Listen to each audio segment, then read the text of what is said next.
Auxílio para taxistas começa a ser pago em agosto. Brasil é o país que menos faz tratamento de reprodução assistida da América Latina. Instituto abre vagas para projeto gratuito de neuroreabilitação infantil. Emissão da nova Carteira de Identidade Nacional. Mais de 1.400 municípios brasileiros não possuem coleta seletiva. Tudo isso e muito mais agora no União Brasil.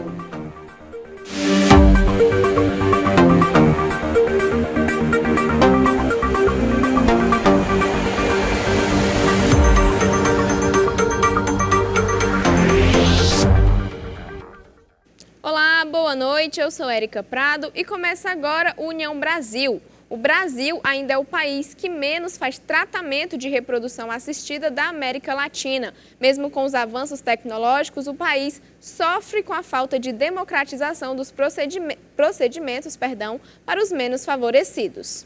Há 44 anos, no dia 25 de julho, o primeiro bebê de proveta, ou seja, um embrião oriundo de um tratamento de reprodução assistida, nascia em uma cidadezinha no interior da Inglaterra. Indo muito além de apenas mais uma criança, marcava uma revolução na medicina, onde de lá para cá, grandes avanços contra a infertilidade foram descobertos. Marcelo Cavalcante, médico especialista em reprodução humana, detalha como ocorre o procedimento. A fertilização in vitro, que é o que a gente está comemorando hoje, o popularmente conhecido como bebê de proveta, é um tratamento em que visa promover o encontro do espermatozoide com o óvulo fora do corpo da mãe. Por algum motivo, ou por alguma obstrução das trompas, ou por uma má qualidade dos espermatozoides, algum motivo que levou essa dificuldade do encontro do espermatozoide com o óvulo, então nós promoveremos esse encontro no laboratório.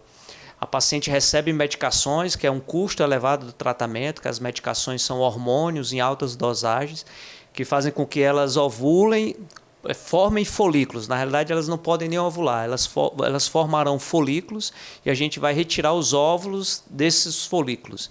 E no laboratório, com o espermatozoide do parceiro, a gente vai gerar os embriões e, posteriormente, a gente transfere esses embriões para a cavidade do útero. Segundo o ginecologista, a taxa de acerto para esses procedimentos é significativa. O principal fator que vai determinar o sucesso do tratamento é a idade da mulher.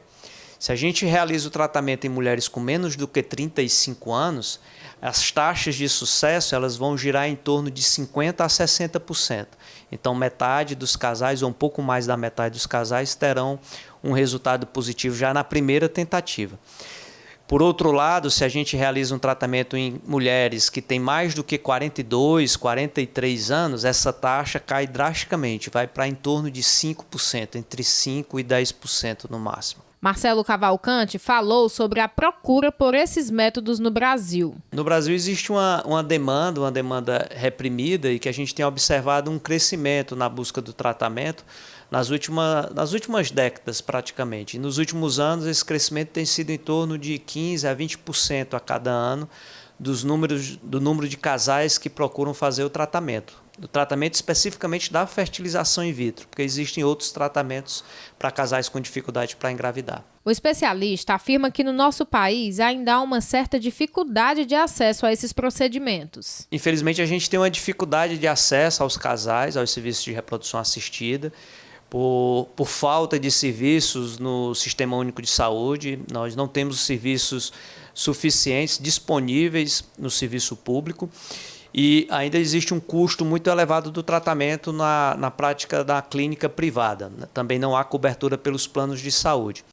Auxílio para taxistas começa a ser pago em 16 de agosto. Terão direito ao benefício os motoristas de táxis com carteira nacional de habilitação válida e alvará em vigor no dia 31 de maio de 2022.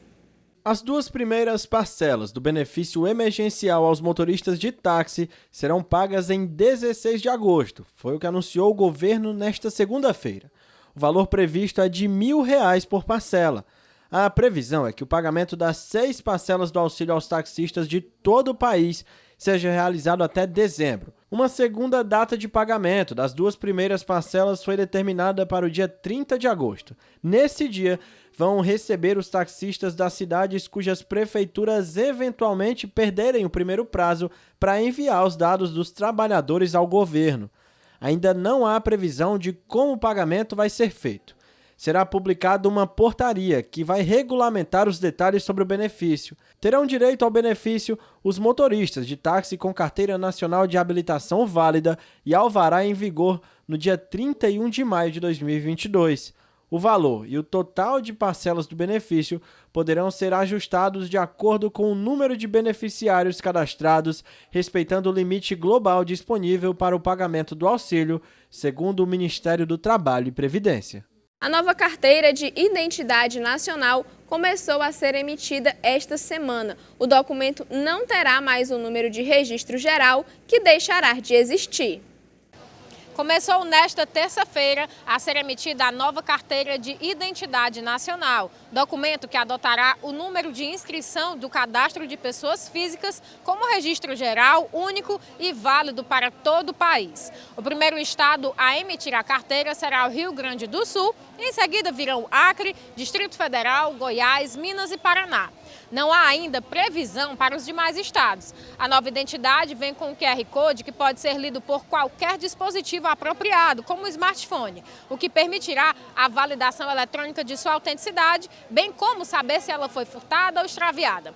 Essa nova versão do documento de identificação servirá também como documento de viagem devido à inclusão de um código de padrão internacional chamado MRZ, que é o mesmo usado em passaportes. Até o momento, porém, o Brasil só tem acordos para o uso do documento de identidade nos postos imigratórios de países do Mercosul. Para as demais nações, o passaporte continua sendo obrigatório. O novo registro geral terá validade de 10 anos para pessoas com até 60 anos de idade. Para os maiores de 60 anos, o RG antigo continuará valendo por tempo indeterminado. E a seguir, prazo para declarar imposto sobre propriedade rural e o aumento da escassez de insumos.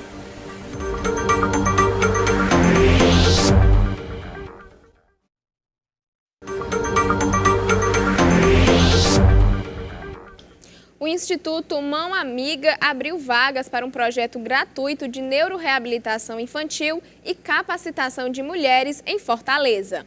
Criado por um grupo de mães e parentes de crianças com transtorno do espectro autista e outras deficiências que tinham dificuldades no acesso a tratamentos continuados, o Instituto Mão Amiga está com inscrições abertas para as atividades de 2 projetos, o Sim à Inclusão e Mãos que Encantam, voltados respectivamente para a neuroreabilitação de crianças e a capacitação profissional das mães e cuidadoras. Deisiane Mendes, que é coordenadora do projeto, conta como nasceu o Instituto. Esse projeto foi desenvolvido ao longo das pesquisas que a gente fazia dentro da própria instituição.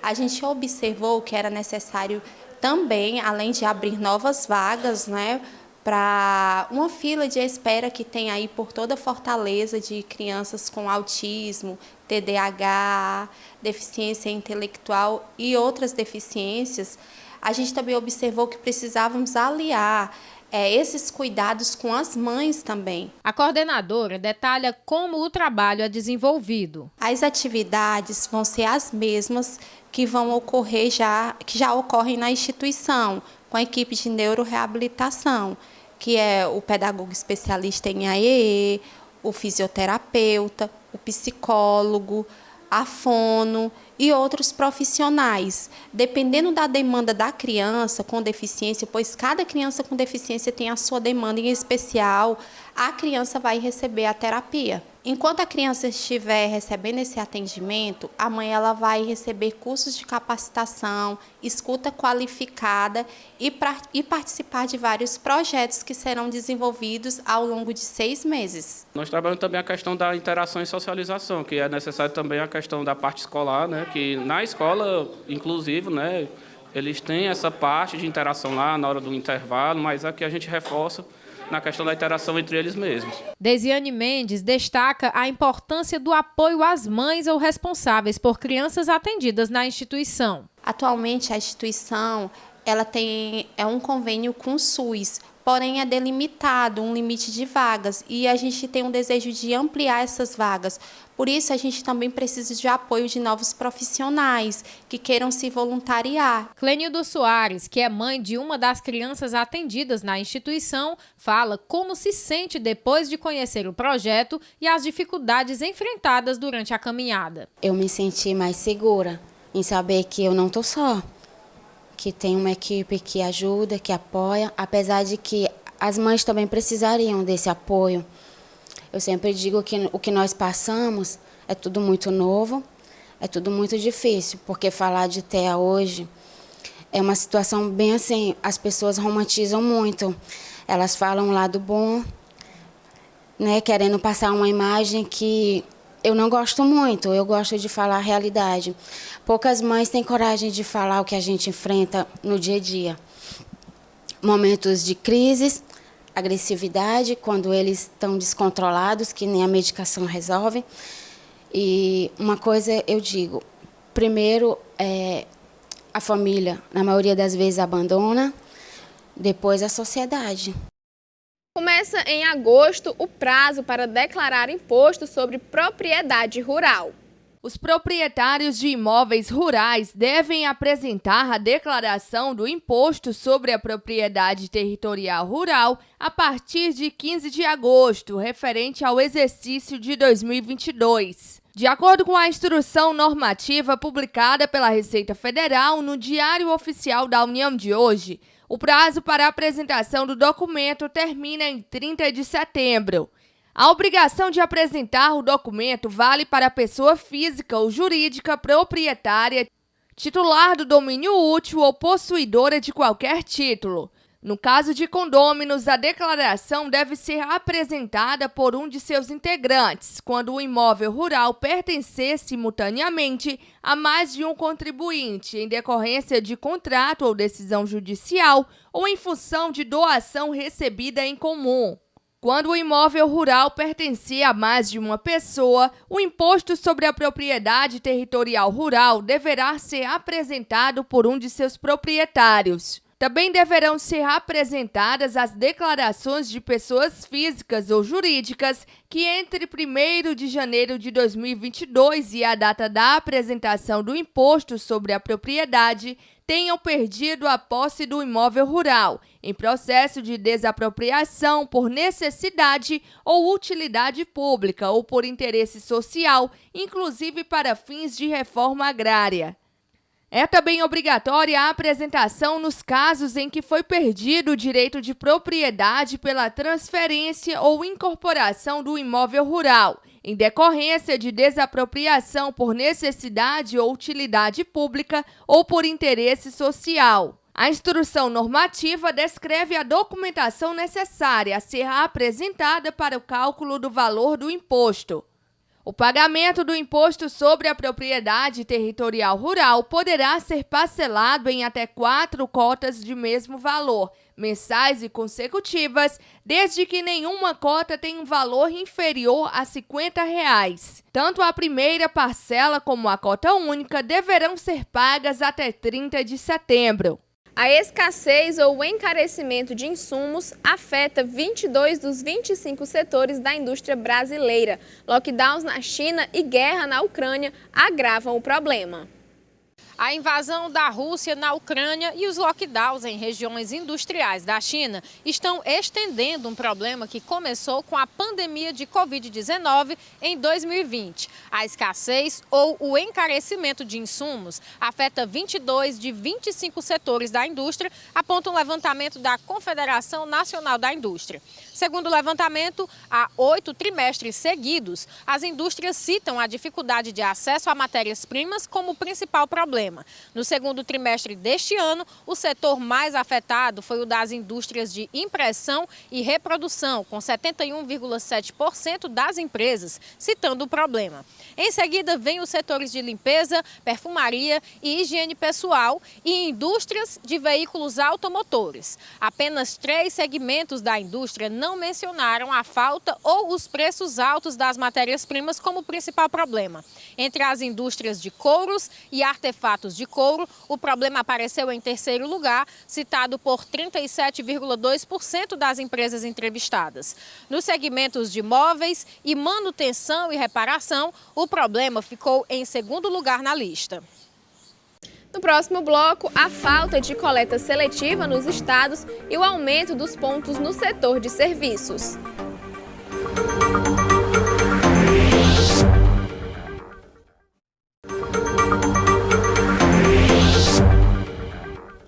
Segundo a Associação Brasileira de Empresas de Limpeza Pública e Resíduos Especiais, 1.425 municípios do Brasil não possuem coleta seletiva.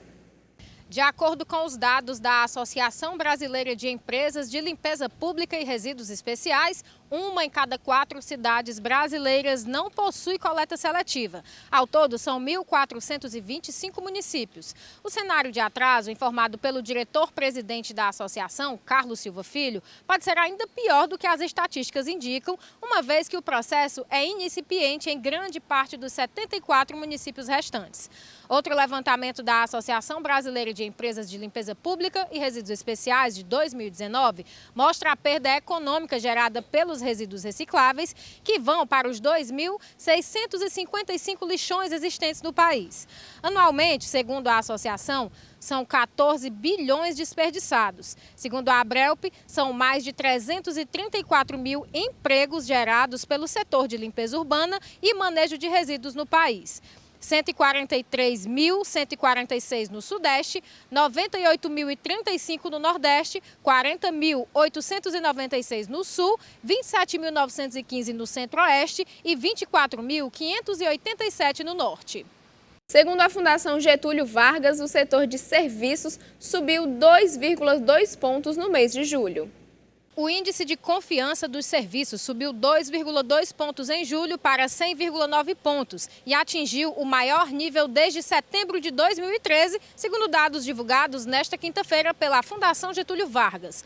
Na comparação trimestral, o índice avançou pelo quarto mês seguido, com variação de 1,6 ponto percentual. A alta do ICS em julho foi influenciada tanto pela melhora na avaliação das empresas sobre a situação corrente, quanto pelas perspectivas para os próximos meses. O índice de situação atual subiu 2,7 pontos para 100,8 pontos, o maior nível desde novembro de 2012.